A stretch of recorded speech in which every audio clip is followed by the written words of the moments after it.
আলহামদুলিল্লাহ, আল্লাহ পাকের দরবারে লক্ষ কোটি শুকরিয়া যে মহান রব্বুল আলামিন দুনিয়ার সমস্ত ঝামেলাকে উপেক্ষা করে সুস্থ শরীরে আল্লাহ পাক আমাদের প্রতি জুমার ন্যায় আজকেও মসজিদে আসার বসার তৌফিক দান করেছেন। সে মহান স্রষ্টার দরবারে সকলে অবনত চিত্তে ও ধীর আগ্রহে অন্তর খুলে শুকরিয়া আদায় করি আলহামদুলিল্লাহ। লক্ষ কোটি দরুদ সালাম মহান নেতার প্রতি, যিনি ছিলেন রহমাতুল লিল আলামিন, সাইয়্যিদুল মুরসালিন, ইমামুল মুরসালিন, খাতামুন নবিয়্যিন, জনাবে মুহাম্মাদুর রাসূলুল্লাহ সাল্লাল্লাহু আলাইহি ওয়াসাল্লামের উপর। সম্মানিত প্রিয় মুসল্লিয়ানে কেরাম, কোরআনুল কারীম হতে একটি আয়াতে কারিমা তেলাওয়াত করেছি। আল্লাহ পাক রব্বুল আলামিন এই আয়াতের আলোকে কি আলোচনা করেছেন, বিশ্ববাসীকে কি মেসেজ দিয়েছেন, এই বিষয়গুলোকে কেন্দ্র করে। আর এই আয়াতটি হলো ইসলামের 5টি রুকুন বা স্তম্ভের অন্যতম একটি স্তম্ভ হজ সম্পর্কিত আয়াত। যে আলোচনাগুলো সংক্ষিপ্ত করার কোনো সুযোগ নাই, ধারাবাহিক আলোচনা করলে আমরা কিছুটা বুঝব, এই লক্ষ্যে আমরা ধারাবাহিক আলোচনা করতেছিলাম হজকে কেন্দ্র করে, হজ সম্পর্কে। এখন আমাদের যদি প্রশ্ন আসে, হুজুর হজ তো শুধু ধনী মানুষ, টাকাওয়ালা মানুষ, এ ওয়াজ তো শুধু ধনী মানুষের জন্য, আমরা গরিব মানুষ। সেই প্রশ্নের উত্তর গত আলোচনায় হয়ে গিয়েছে যে হজ ধনী গরিবের সাথে সম্পৃক্ত না, হজ হলো আল্লাহর কবুলিয়াতের সাথে সম্পৃক্ত। তার প্রমাণ অনেক কোটিপতি একবারও হজ করতে পারে না, কিন্তু অনেক গরিব মানুষ হজ করছে, উমরা করছে, এরকম আছে না নাই? আছে। তার মানে হলো কাবাঘর নির্মাণ করে ইব্রাহিম আলাইহিস সালামকে আল্লাহ বলেছিলেন তুমি হজের এলান দাও, হজের আহ্বান করো। সেই এলান আহ্বান যেই রুহুগুলো শুনেছিল, সেই রুহুওয়ালার মানুষগুলো গরিব হোক, এতিম হোক আর মিসকিন হোক আর যেটাই হোক, ওই হজ বা ওই কাবায় যাবেই ইনশাআল্লাহ। তাহলে এই ওয়াজ শুধু বড় লোকের, এই প্রশ্ন তাহলে আমাদের আসার কোনো সুযোগ নাই। হজ সকলের জন্যই হতে পারে। কাকে আল্লাহ কবুল করছে রুহের জগতে, কে শুনছি কে না শুনছি কেউ তো জানি না। তাহলে আমরা সবাই হজের প্রস্তুতি, নিয়াত এবং আশা ভরসা আছে না নাই ভাই? আছে, যে আমরা একবার হলেও কোথায় যাব? হজে যাব। এই জন্য হজটা আমাদের আলোচনাগুলো মনোযোগ দিয়ে ইনশাআল্লাহ আমরা শ্রবণ করব। আল্লাহ পাক যেন এই আলোচনাগুলো আমাকে আমলের নিয়তে বলা, আপনাদেরকে আমলের নিয়তে শ্রবণ করার তৌফিক আল্লাহ পাক দান করেন। সকলে পড়ে আমিন। সম্মানিত হাজিরিন, গত জুমায় আমি শুধু গত জুমা বলা হয়ে যাচ্ছে, গত আলোচনা বললে আর টেনশন নাই। মানে আলোচনা হয়েছে এক জুমা, গত জুমা না, আগের জুমা। আপনাদের কি মনে আছে? গত জুমায় আপনাদের সামনে আমি থাকতে পারি নাই, আমি কষ্ট পেয়েছি। কারণ আপনাদের সাথে আমার দেখা হলে 5 ওয়াক্ত নামাজে আপনারা অনেক ব্যবসা বাণিজ্য, অনেক ব্যস্ততায় শহর বন্দরে যেতে হয়, শুক্রবারের দিন সবার সাথে দেখা হয়, আমার মনটা অনেক ভরে যায়, কোন আলহামদুলিল্লাহ। কিন্তু কোনো প্রয়োজনে হয়তো হঠাৎ থাকতে পারি না, এটা আমার কষ্ট লাগে। যাই হোক, গত জুমার আগের জুমায় আমরা আলোচনা করেছিলাম হজকে কেন্দ্র করে। এই পৃথিবীতে আল্লাহ পাক হজের নিদর্শনটা রেখেছেন। এই হজটা কিছু কাজের মাধ্যমে, কিছু নিয়মের মাধ্যমে মন গড়া ইচ্ছাকৃতভাবে করা যায় না, কোরআন হাদিসের আলোকে করতে হয়।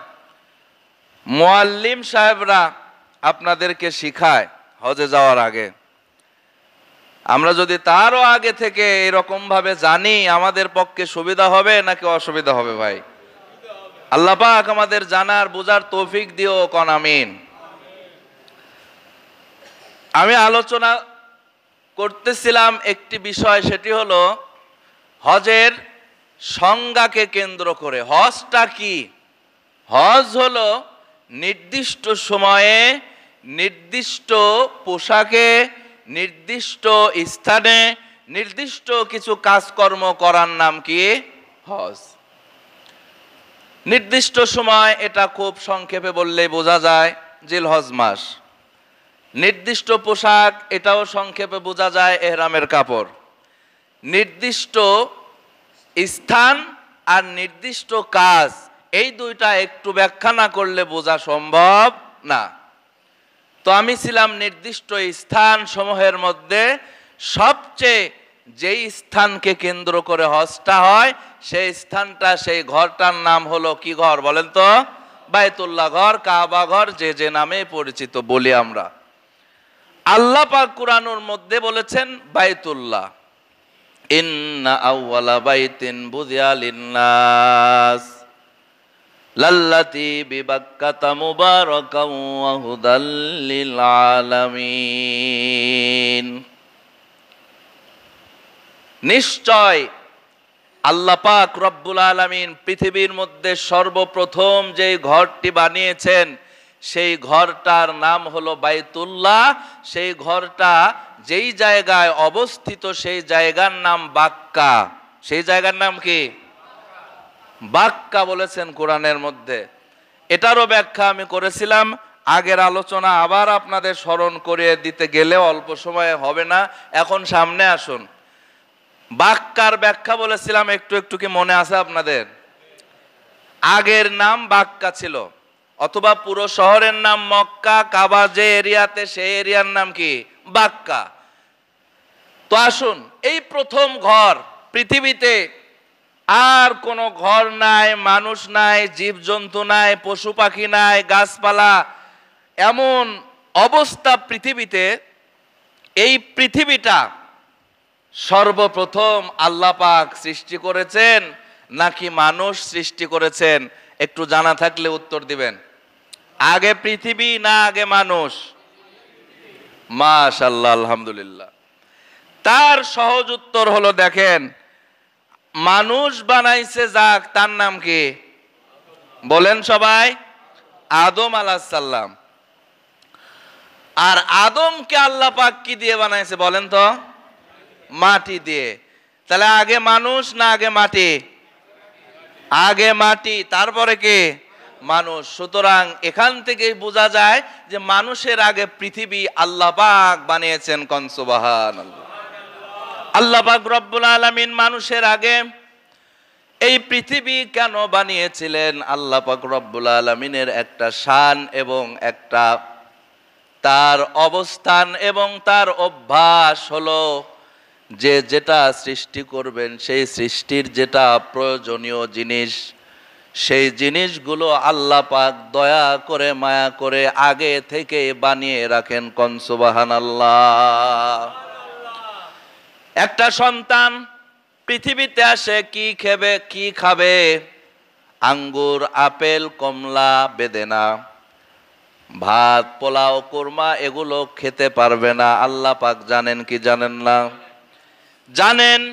সেই জানার কারণে দয়ার নজরে পেটের মধ্যে সন্তান থাকতেই তার খাবার, পুষ্টিকর খাবার মায়ের দুই স্তনে তৈরি করে দেন। কে? জোরে বলবেন।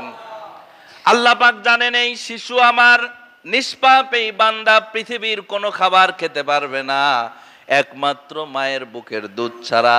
এই জন্য সন্তানের জন্মের আগেই মায়ের বুকে দুধ আল্লাহ পাক দয়া করে তৈরি করে রেখে দেন। কোন সুবহানাল্লাহ। তেমনি ভাবে আল্লাহ জানেন জান্নাতের মধ্য হতে আমার বান্দা বান্দি আদম হাওয়া জান্নাত থেকে বের হয়ে যাবে। জান্নাত থেকে বের হয়ে কোথায় থাকবে? এই থাকার জন্য আল্লাহ পাক যেই জায়গা সৃষ্টি করেছেন পূর্বেই, সেই জায়গার নাম হলো এই মাটির পৃথিবী। কোন সুবহানাল্লাহ। এখন আসুন, এই পৃথিবীটা সৃষ্টি, এক সময় এই পৃথিবীতে মাটি বলতে কিছু ছিল না। পৃথিবী শুধু পানি, তৈ তৈ, শুধু পানি, পানি আর পানি, শুধু পানি, আগাগোড়া পানি, এই সাইড থেকে ওই সাইড শুধু পানি, পূর্ব পশ্চিম উত্তর দক্ষিণ সব জায়গায় কি পানি। এখন কন্ত কাবা ঘর কি আল্লাহ পাক পানির মধ্যে বানাবে? ঘর বানাতে কিসের দরকার হয়? মাটি। কিসের? এখন যেহেতু আল্লাহ পাক ঘর বানাবেন, তাহলে এই পানির উপরে মাটির দরকার আছে না নাই? আছে। আল্লাহ পাক রব্বুল আলামিন এই পৃথিবী সৃষ্টির যে আয়াতগুলো বলেছেন, বিভিন্ন আয়াত, বিভিন্ন সূরার আয়াতের মধ্যে বলেছেন, তার মধ্যে সূরা আরাফ 54 নম্বর আয়াত আল্লাহ পাক বলেছেন এই পৃথিবী আমি 6 দিনে সৃষ্টি করেছি। কয় দিনে? এখন আপনাদের প্রশ্ন, হুজুর আল্লাহ তো কুন ফায়াকুন বললেই হয়ে যায়, তো 6 দিন লাগলো কে? এরকম প্রশ্ন আসতে পারে কি পারে না? আজকে এই তাফসীর আমি দেখে আসলাম, আল্লাহ পাক এই আয়াত থেকে বিভিন্ন প্রকারের শিক্ষা দিয়েছেন। বান্দারা, আমি আল্লাহ চাইলে মুহূর্তের মধ্যে সব বানায়া দিতে পারতাম, কিন্তু এই বিশাল পৃথিবী নামক এই বস্তুটা আমি তৈরি করলাম কিছু সময় নিয়ে, কিছুক্ষণ, কিছু মুহূর্ত নিয়ে আমি বানালাম। এটা থেকে তোমাদের প্রথম যেই শিক্ষাটা দিতে চাই, পৃথিবীতে তোমরা অনেক কাজ করবা, অনেক কিছু করবা, কোনো তাড়াহুড়া করে তোমরা করবা না, ভেবে চিন্তে সময় নিয়ে সেই কাজগুলো করবা। কোন সুবহানাল্লাহ। 1 নাম্বার শিক্ষা। তাহলে 6 দিন কোনো দরকার ছিল আল্লাহর?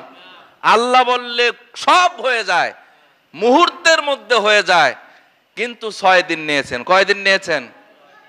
এখন আসুন, এই পৃথিবীতে যখন পানি আর পানি, তখন কাবা বানাবেন, কাবাটা তো পানির উপরে বানানো সম্ভব না, মাটি দরকার। কিসের দরকার? ফেরেশতাদের বললেন, হ্যাঁ ফেরেশতারা, তোমরা এই পৃথিবীর সব পানিটা একটু ঘোরানি দিয়ে দাও। কি দিয়ে দাও? ফেরেশতা আল্লাহর হুকুমে পানিগুলো ঘুরায়া দিলেন। ঘুরাতে ঘুরাতে ঘুরাতে পৃথিবীর সব পানিগুলো ঘুরতে থাকলো, ঘুরতে থাকলো, ঘুরতে ঘুরতে ঘুরতে ঘুরতে এক পর্যায়ে এই পৃথিবীর সব পানির যেই মাঝখানের মধ্যে কিছু ফেনা জমা হয়ে গেল। কোন সুবহানাল্লাহ। একটা বালতির মধ্যে বা গামলার মধ্যে যদি পানি দেন, পানি দিয়ে লাড়ান, কি করেন?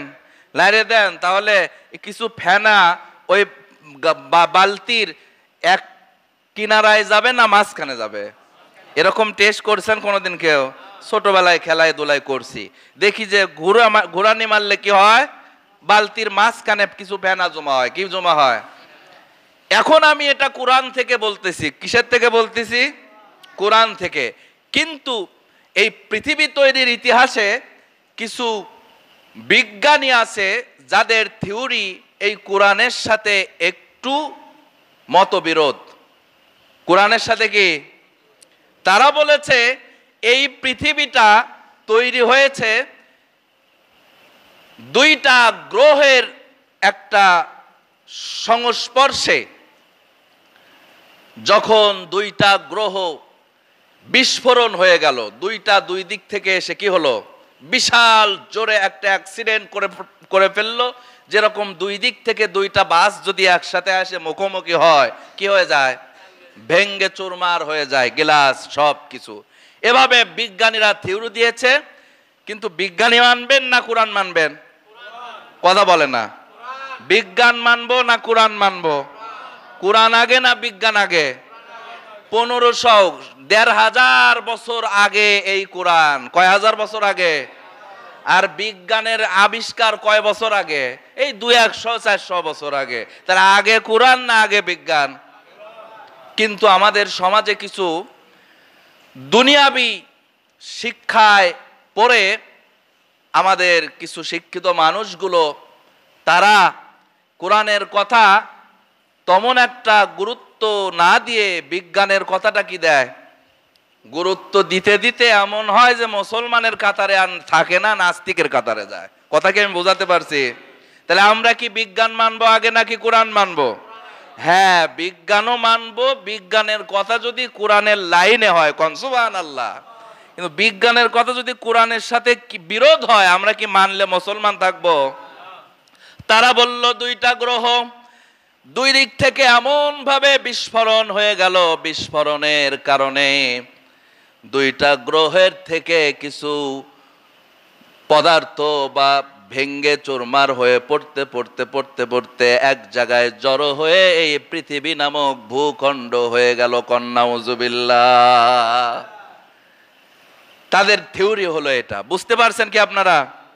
এই যে সূর্য, চন্দ্র, গ্রহ, নক্ষত্র আকাশে আসমানে আছে না নাই, সেগুলো কি আমাদের এই পৃথিবীর চেয়ে ছোট না বড়? অনেক অনেক অনেক বড়। সূর্য, গ্রহ, এক একটা নক্ষত্র পৃথিবীর চেয়ে লক্ষ কোটি কোটি গুণ বড়। তাহলে 2টা সংস্পর্শে ভেঙ্গে চুরমার হয়ে পড়ে নাকি পৃথিবী হলো। কিন্তু আসলে কি তাই? ভেঙ্গে অ্যাক্সিডেন্ট হয়ে দুর্ঘটনাক্রমে যেটা হয় সেটা কোনো কাজের হয় না, সেটা অকাজের হয়। কিসের হয়? কথা বোঝা লাগবে। 2টা বাস সংঘর্ষ হয়ে গ্লাস ভেঙ্গে চুরমার হয়ে গেল। এখন বলেন তো ওই গ্লাসগুলো রাস্তায় পড়ে আছে কাজের না অকাজের? কিন্তু ওই সাইজের গ্লাস চশমার দোকানে কেনেন 1000-3000 টাকা লাগে, কিন্তু ওই চশমার দোকানের গ্লাসটা সাইজ করে বানানো চশমার জন্য। সুবহানাল্লাহ। এই জন্য ওই চশমার গুরুত্ব আছে না নাই? ওই চশমার মূল্য আছে না নাই? ওই চশমার ছোট্ট গ্লাসটা বানানোই হয়েছে চশমার জন্য, চোখের ভালোর জন্য। সুবহানাল্লাহ। কিন্তু 2টা বাস অ্যাক্সিডেন্ট হয়ে যেই গ্লাস ভেঙে রাস্তায় পড়েছে সেটা ভেঙেছে, কিন্তু কাজের জন্য ভাঙে নাই, অকাজের। কথাই বোঝা গেছে? তাহলে 2টা নক্ষত্র যদি, 2টা গ্রহ যদি অ্যাক্সিডেন্ট হয়ে পৃথিবী হতো, এই পৃথিবী কাজের হতো না অকাজের হতো। বোঝা গেছে কি? সুতরাং বোঝা যাচ্ছে টুকরো টুকরো গ্লাসগুলো 2টা বাসের ভেঙে গেলে ওই গ্লাস যদি কাজের না হয়, কিন্তু ওই সমপরিমাণ ছোট গ্লাস চশমার দোকানে সেটা কাজের জন্য বানানো হয়েছে। তাহলে ওই চশমাটা যেমন কাজের, বাসের ভাঙ্গা গ্লাস দুর্ঘটনাক্রমে হওয়া ওই কাজের না। আল্লাহ পাক রব্বুল আলামিন এই পৃথিবীটা দুর্ঘটনাক্রমে বানান নাই। আল্লাহ পাক আদরের বান্দা বান্দিদের বসবাসের জন্য আদর করে মায়া করে পৃথিবীকে বানিয়েছেন। সুবহানাল্লাহ। একটু কি বুঝতে পারছি আমরা সবাই ইনশাআল্লাহ? তাহলে পানিটা ঘুরানি দিয়ে দিলেন। পানি ঘুরানি দেওয়ার পরে মাঝখানে ফেনা জমায়েত হলো, ফেনা জমা হয়ে গেল। মাঝখানের সেই ফেনাটা জমা হয়ে গেল। যেই জায়গায় জমা হলো, পৃথিবীর মধ্যে যেই জায়গা মাঝখানে, সেই জায়গায় তো ফেনা জমা হবে নাকি বলেন? যেহেতু সারা পৃথিবীতে পানি ঘুরানোর পরে পৃথিবীর যে জায়গা মাঝখানে, সেখানে কি জমা হবে? ফেনা জমা হবে।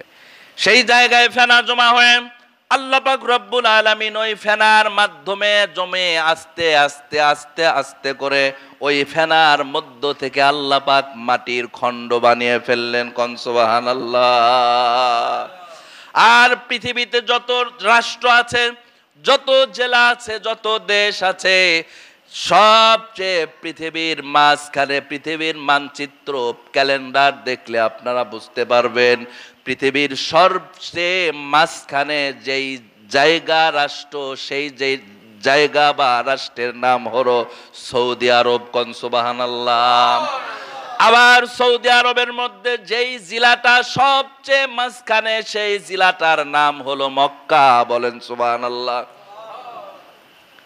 তাহলে দেখুন, যেই জায়গাটাতে আল্লাহ পাক রব্বুল আলামিন ফেনা জমা করলেন, সেই জায়গা পৃথিবীর সবচেয়ে মিডল মাঝখানে, একদম মাঝখানে, সেই জায়গাতে আল্লাহ পাক রব্বুল আলামিন মাটি তৈরি করে ফেললেন।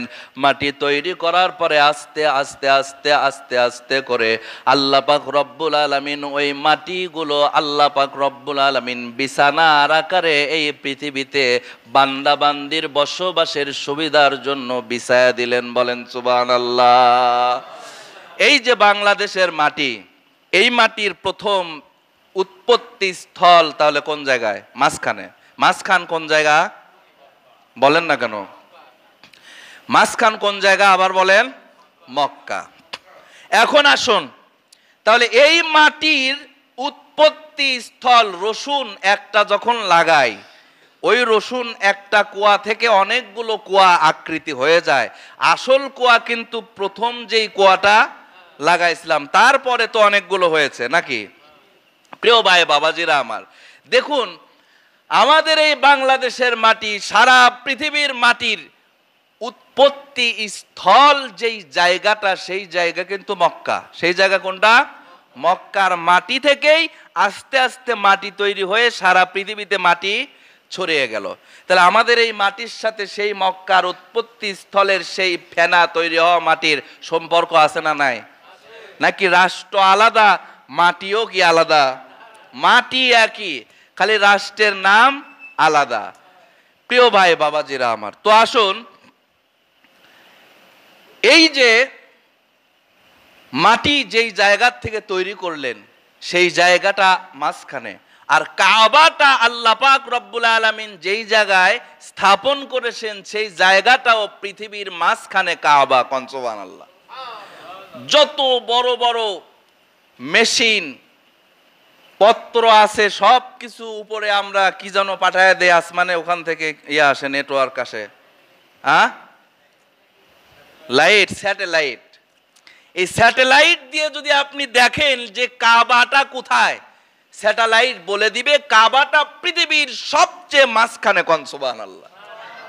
তার মানে হলো যেই জায়গায় ফেনা তৈরি হয়েছিল, মাটি তৈরি হলো, সেই জায়গায় কাবাটা স্থাপন করেছে আল্লাহ। কোন সুবহানাল্লাহ। প্রিয় ভাই বাবাজিরা আমার, এখন আসুন, তাহলে মাটি তৈরি হলো ওই ফেনার ওখান থেকে, ওইখানের মাটি আবার সারা পৃথিবীতে ছড়িয়ে গেল, ওইখানে আবার আল্লাহ পাক কাবা তৈরি করলেন।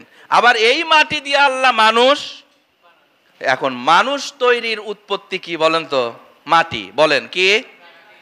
মানুষ তৈরির উৎপত্তি কি? এই জন্য আল্লাহ পাক রব্বুল আলামিন বলেন, মিনহা খালাকনাকুম ওয়া ফিহা নুঈদুকুম ওয়া মিনহা নুখরিজুকুম তারাতান উখরা। আল্লাহু আকবার বলেন। মাটির থেকে মানুষ যে তৈরি, মানুষের সৃষ্টির উৎপত্তি যে মাটি, এটা আমরা আমাদের কারো কথা না, আল্লাহ পাক রব্বুল আলামিনের কথা। এই মানুষ মাটি থেকে আল্লাহ পাক বানাইলেন, আর মাটি বানাইলেন ওই যে পানির মধ্যে ফেনা হলো মাঝখানে, ওই ফেনা থেকে মাটি হলো, ওই ফেনার ওই জায়গায় আল্লাহ পাক কাবা বানাইলেন। কি সুন্দর মিল দেখুন। তাহলে আমরা যেহেতু মাটির থেকে তৈরি, আমাদের সম্পর্ক মাটির সাথে আছে না নাই? মাটি ছাড়া আমরা চলতে পারি না। কেউ যদি এই জমিন ছেড়ে অন্য কোথাও যায়, ওর বাঁচার কোনো গ্যারান্টি আছে?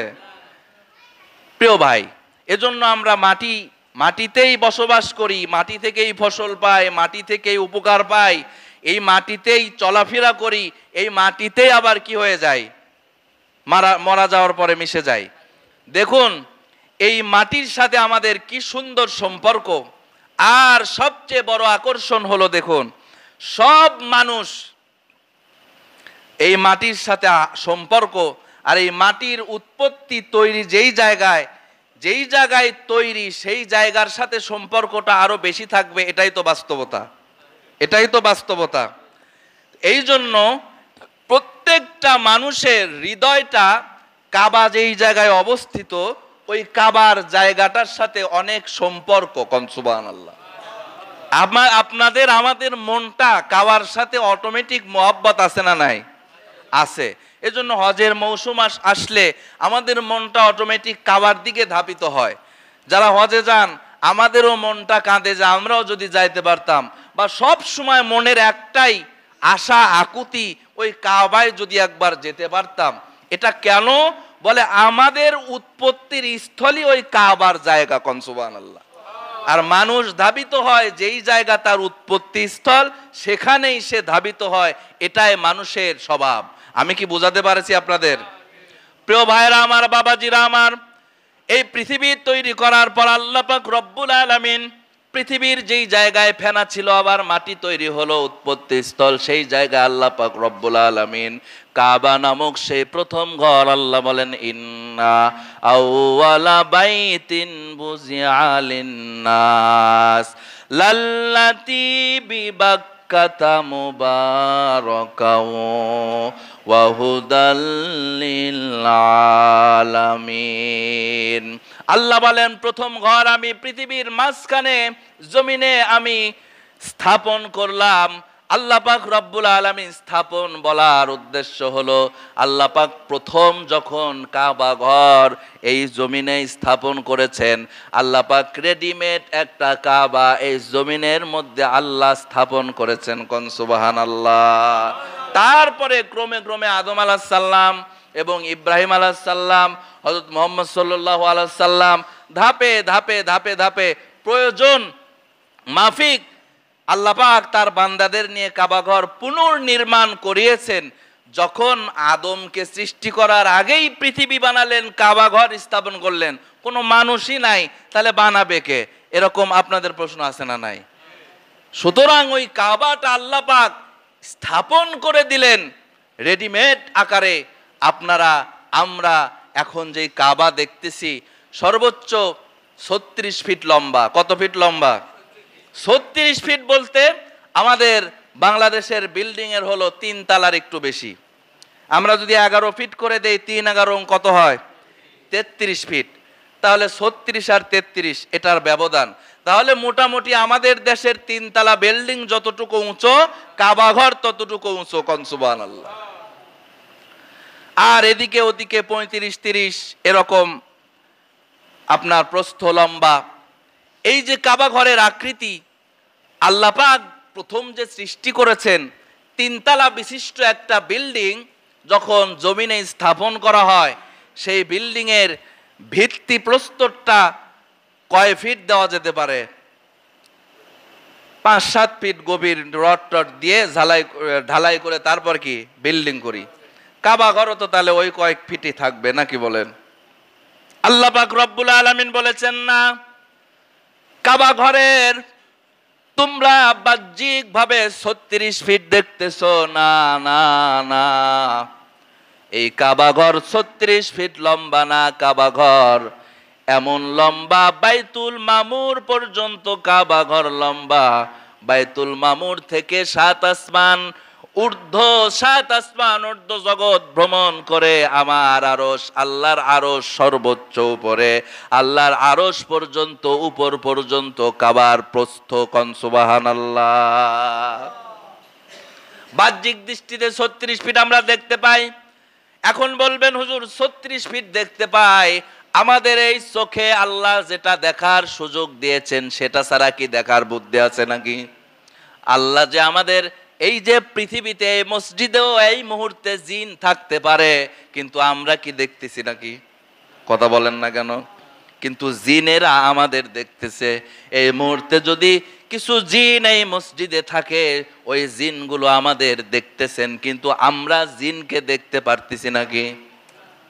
তাহলে এই চোখ দিয়ে সব দেখা কি যায়? কথা কি বোঝাতে পারি নাই আমি?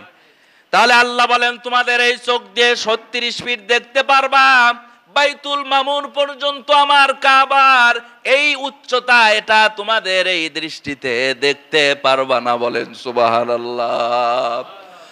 আর নিচে তোমরা 3 তলা বিল্ডিং করলে 6-7 ফিট তোমরা নিচে স্থাপন করো, নিচে ঢালাই দাও। আল্লাহ পাক রব্বুল আলামিন বলেন এই জমিনের সর্বনিম্ন যেই স্তর আছে, যেই স্তরের নাম হলো তাহতাস সারা, সবচেয়ে নিম্ন স্তর, নিচের যেই স্তর, সেই স্তরের নিচে কি রেখেছেন আল্লাহ পাকই ভালো জানেন। বলেন সুবহানাল্লাহ। 3 থেকে 3.5 কিলোমিটার। একটু মনোযোগ দিয়ে শোনেন, এই আমাদের জমিন থেকে 3 থেকে 3.5 কিলোমিটার ভেদ করে এমন একটা স্তর আছে, যেই স্তরটার নাম হলো তাহতা সারা। ওর নিচে আমাদের পৃথিবীর জ্ঞানী, বিজ্ঞানী, ইঞ্জিনিয়ারের অস্ত্র মেশিন দ্বারা ওর নিচে যাওয়া কশিন কালেও সম্ভব না। অদূর পর্যন্ত দূরের কথা, কয় কিলো বললাম? 3.5 কিলো। কত কিলো? অত দূর পর্যন্ত যাওয়া তো দূরের কথা, আল্লাহ পাক রব্বুল আলামিন এই পৃথিবী, এই মাটির নিচে কত সৃষ্টি, জগৎ সৃষ্টি রেখেছেন, এটা আমরা যদি ভাবতে যাই, গবেষণা করতে যাই, আমাদের মাথা নষ্ট হয়ে যাবে। এই জন্য আল্লাহ পাক রব্বুল আলামিন বলেছেন, তোমরা যেই দেখতেছো যেই জিনিসগুলো, তোমরা এগুলো নিয়েই যদি গবেষণা করতে থাকো, গবেষণা চিরদিন হয়ে যাবে, শেষ হবে না। যতটুক পর্যন্ত আমরা জানি কোরআন হাদিস থেকে, যে আমরা হয়তো 100 ফিট, 200 ফিট, 300 ফিট, 500 ফিট যেতে যেতে এমন বড় বড় পাথর বাজে যে মেশিন ভাঙ্গে যায়, তারপরে আর নিচে যাওয়া যায় না। তাহলে 3.5 কিলোমিটার পর্যন্ত আল্লাহ কি কি কি কি তৈরি করেছেন জানেন সবচেয়ে ভালো কে? প্রিয় ভাই বাবাজিরা আমার, এই 3.5 কিলোমিটারের পরে এমন একটা পদার্থ, এমন একটা অবস্থান আল্লাহ তৈরি করেছেন, যেই অবস্থানটা এমন পদার্থের, যে অবস্থানটা কোনো পৃথিবীর মেশিন ভেদ করতে পারে না, কাটতে পারে না। ওর নিচে কি আছেন আল্লাহ পাক রব্বুল আলামিন ভালো জানেন। আল্লাহ পাক রব্বুল আলামিন বলেন, কাবার ভিত্তি প্রস্তর যেই নিচে ফাউন্ডেশন, ওই 3.5 কিলোমিটারের ওই তাহতা সারা পর্যন্ত কাবার ফাউন্ডেশন। বলেন সুবহানাল্লাহ। কাবা ঘর, এই কাবার এই ইতিহাসগুলো উপরে কতদূর পর্যন্ত দেখতেছি আমরা? 36 ফিট, কিন্তু উপরে যত জায়গা সব কাবার দখলে। কোন সুবহানাল্লাহ। এজন্য দেখেন, বহু দূরে প্লেন নিয়ে যখন আমরা যাই, তখন নামাজ বাদ দিয়ে রাখি না নামাজ পড়ি? নামাজের সময় হলে প্লেনের মধ্যে নামাজ পড়তেছেন, 36 ফিট নিচে কাবা পড়ে আছে, কাবার দিক নামাজ পড়তেছেন, তাহলে কাবা কই পড়ে আছে? 36 ফিট পর্যন্ত। আর কত উপরে প্লেন উঠেছে, তারপরেও নামাজ পড়তেছে ওই দিকে, তাহলে কাবার দিকে নামাজ পড়লে তো উবদা হওয়া পড়া লাগবে নাকি কন? কিন্তু উবদা হয় না সুজাই হয়? আল্লাহ বলেন, তুমি আসমানে যত দূরই ওঠো, কাবা তত দূরই আছে, তুমি শুধু পশ্চিম দিক হয়ে নামাজ পড়ো। কোন সুবহানাল্লাহ। এই কাবা আল্লাহ পাক রব্বুল আলামিন সর্বপ্রথম সৃষ্টি করেছেন। সৃষ্টি করার পরে এই কাবা ঘর ওই মক্কাতে সুন্দরভাবে তৈরি হয়ে গেল।